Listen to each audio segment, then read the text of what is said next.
There had been a lot of speculation about whether this stabbing happened inside the club, outside the club, or perhaps down the street a block or so. But this is actually where that stabbing happened. Police are on the hunt for that suspect who left a big clue behind, his picture. I want you to take a look at how close we are to Cedar Grove Community School. We are literally just steps away from the school, and it's at that house that police say that Mr. Spalding was dealing drugs. In the 911 tape, she sounds very frantic. She says, "My baby's missing, my baby's missing." But really, after that, we haven't heard from Lena Lunsford. We have been able to talk to several neighbors in this area, and they were very quick to point out that this house has been the source of a lot of controversy in this area, that there had been some possible illegal activity going on inside, and that they've really been keeping an eye on what's going on over here. We have all heard time and time again those stories about the men and women in law enforcement being saved by their bulletproof vest. The fact that they wouldn't have been able to go home to their families if they were not wearing that vest the night of some tragedy. And this is where we need your help. The sad reality is that not all police departments can afford to outfit their officers with that body armor. So that is where you come in. But a litter of kittens was trapped inside, and that's when a very daring and brave firefighter went in just to save these little guys, and this is one of them right here, and they all need a home. Eyewitness News reporter Leslie Rubin is here to open up this special edition of the Fugitive Files. Leslie? Elizabeth, we've profiled 721 fugitives since the program launched in November 2007. You've stuck with us through 4 hosts, countless ride-alongs, and have made a tremendous effort to regain your neighborhoods. With your help and the cooperation of the Kanawha County Sheriff's Office and Charleston Police Department. Perhaps the most shocking, that a Mingo County Commissioner goes on the record and says that he believes that the sheriff was targeted for his involvement in cracking down on drugs in the county, and he believes it's his personal belief that the sheriff had a bounty on his head. This murder created a series of events which ended in the closure of 14 schools today. Eyewitness News reporter Kenny Bass is live at the Kanawha County Board of Education to pick up the story from there. Kenny. So accused of rigging the county's grand jury. Here's what he had to say as he left the courthouse this evening. And the truth will be told, and I'll be acquitted. Why do you believe that you'll be acquitted? Because I'm not guilty. Police were on scene searching this parking lot and the businesses all day for the suspect or any clues that he may have left behind. Their investigation even took them all the way down here by the Kanawha River. Ferris says the state has spent $30 million over the last 5 years making schools safer, upgrading security systems to restrict access so that guns couldn't make their way into schools. Do you think this is kind of doesn't make sense if you had a mask and a gun? And do you see why they think you wanted to rob the bank? Yep, that's what we do. And these were 3 men who were very well known in this area, and that's not because of Shane Gandy's newfound stardom, but because they were local boys. They grew up in Sissonville. Sissonville was their home. This is a top priority case as 30 school buses are heavily damaged in an overnight vandalism spree that essentially leaves taxpayers the final victims. Who would do something like this? The question on everyone's mind as police and school officials in Braxton County survey damage unlike anything they say they've ever seen. Just every bus, there's something. 30 of the county's 32 buses targeted by vandals. There's one bus that has 12 glasses busted out of it. Windows shattered. Radios and video equipment destroyed. It's just a horrible situation. And those investigating stunned at the overnight damage that could top more than $100,000. 2 of the buses vandalized overnight were special needs buses used in Braxton County. You can now see the windows busted out of bus 90 and shattered glass lining the floors. Damage also inside the buses. Police believe fire extinguishers were used to bust the windows and then discharged before the vandals took off. A fire extinguisher that was taken out of the bus, or one of the buses adjacent to this one, was actually protruding from the windshield of this bus here. A top priority case for police as they work to find out who's responsible. We're here to serve the kids. That's what this is all about. And all the decisions that we make in the county are for kids. So who would want to, do this kind of damage for kids? It's sad. Reason why you wanted to escape prison? Yeah. I want to go see what my family was doing. They never right. A prison break Larry Moorhead attributes to his family's lack of keeping in contact with him while he was serving time for sexual assault. No one you care about right, so I just snapped. Aided by convicted murderer Thomas Pennington, who killed a man in 1997, burned his car, and dumped his body in a South Charleston trash dump, the pair apparently slipped out of a bathroom window at the prison. Using a piece of metal fabricated with 2 strings, they were able to hold down the razor wire fence of the medium security facility. I never dreamed that they would be in this area. Faye Nicholas lives just across the street from where they were captured. In front of my house. She saw the emergency signs along the interstate urging drivers to not pick up hitchhikers, but never expected for them to be right in front of her home. Nowadays, you never know. Troopers got the call early Monday morning that the duo was spotted in the Richwood area, but it was here along Route 55 in Fenwick that their more than 30-mile journey from the facility came to an end. They said they traveled 39 mainly the whole way, and they'd get out on the road some, and they saw a vehicle, they'd jump over the guardrail and, lay in the ditch or whatever, and then whenever the car passed, they'd just get back on the road and kept walking. I just wanted to leave. Did you think you were going to get caught? Yeah, I was going to turn myself in. I just want to see what my kids was doing. They never right. The two now awaiting more letters from a maximum security prison. In Nicholas County, Leslie Rubin, Eyewitness News. For the first time since her husband was murdered, Diane Hacker McCullough is sharing her story exclusively with Eyewitness News.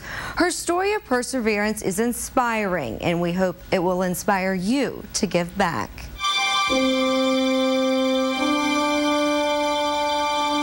Behind every picture that hangs on the wall of the State Police Hall of Honor is a story. The story of a trooper who made the ultimate sacrifice. Behind the glass, the eyes of Larry Hacker watch as passerbys walk through. The 35th trooper to die protecting his fellow West Virginians. This is his story. Everything a girl would ever want is what he was in a man.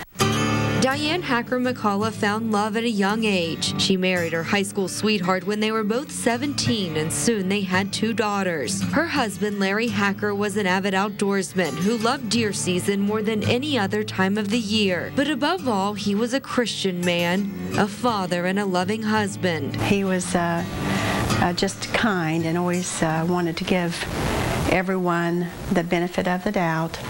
And he was very trusting of people. Always having an interest for law enforcement, Hacker worked as a night watchman at Glenville State University for about 8 years. But he had his eye on the state police. Testing 4 times to get into the academy, he was accepted in 1989, the second oldest in his class. He graduated at 30 years old. He wanted something that was secure and sound and, I guess, respected. Hacker was assigned to the State Police Detachment in Harrisville. It was a time when troopers had to buy their own bulletproof vest and handheld radios if they wanted them. Hacker owned a vest, but wasn't wearing it the night of April 8th, 1993. Hacker and a trooper he was training responded to a fight between neighbors in rural Ritchie County. They were walking to the house, and the fellow was evidently in the woods or outside of the home with a gun. And when Larry came into view, he, fired at him. Hacker had been shot. Dennis Ferguson then held officers at bay, running into the woods and continuing a 30-minute gun battle with police as they arrived on scene. He wouldn't even let paramedics near Hacker. They were finally able to reach him after Ferguson ran into the woods. Hacker was flown to a hospital. He died at 1 o'clock the next morning. The new guy was, just out of the academy, and sorry. I think about the guys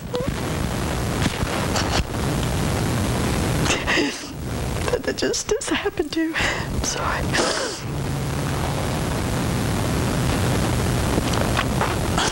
It's very hard to protect yourself when you're ambushed.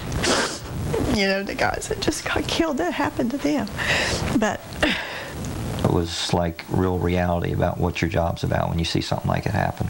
Chief Ron Barniak was a deputy in the county when Hacker was murdered. His death shining a light statewide on the need for police officers to be outfitted with bulletproof vests. That could have been me. Had he been wearing a vest and maybe turned 3 inches, one way or the other, that it could have prevented, the taking of his life. Diane says she can vividly remember praying that night for God to spare her husband's life. But at that same moment, something else came to her mind, something that sticks with her even today, almost 20 years later. The scripture that I had in my mind was that all things work together for good to them that love the Lord. And this was something that worked for good, because the state troopers now have department-issued vests, and they have handheld radios, and I think all law enforcement agencies are, or hopefully should be, working to improve what equipment that they have. Even today, some agencies can't afford to outfit all of their officers with bulletproof vests. That's why we're working with the West Virginia Sheriff's Association to give back to the men and women who protect us every day. They're out, working and doing their best to protect the public. And sometimes I think people do forget that. And those fighting for justice for Aaliyah say they've been left in the dark by investigators. 1 year is unacceptable. We are talking about a 3-year-old child. 1 year later, and the mystery of what happened to Aaliyah Lunsford is just as strong as it was the day she vanished, frustrating her extended family who gathered outside the Lewis County Courthouse holding signs and hanging ribbons, desperate for answers. I hoped and prayed that we would never be standing here for a year. It's so hard. A year and not knowing.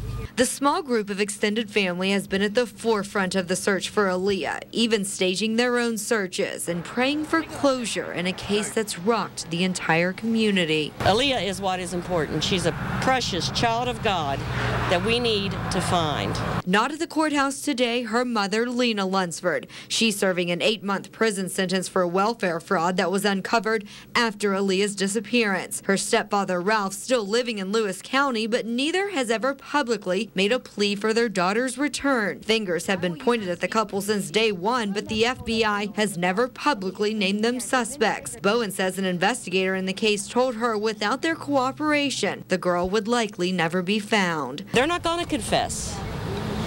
Where are the investigators? Where are the people that are trained and skilled to get these answers for us? The family says they haven't received updates in months, saying their calls for inquiry and tips they personally receive often are ignored. We get tips, and then they say, okay, turn them over, turn them over, turn them over. We turn them over, and it's just like we're a laughingstock. Still, they hold out hope this case won't go cold and won't bring them back here next year, still begging for answers.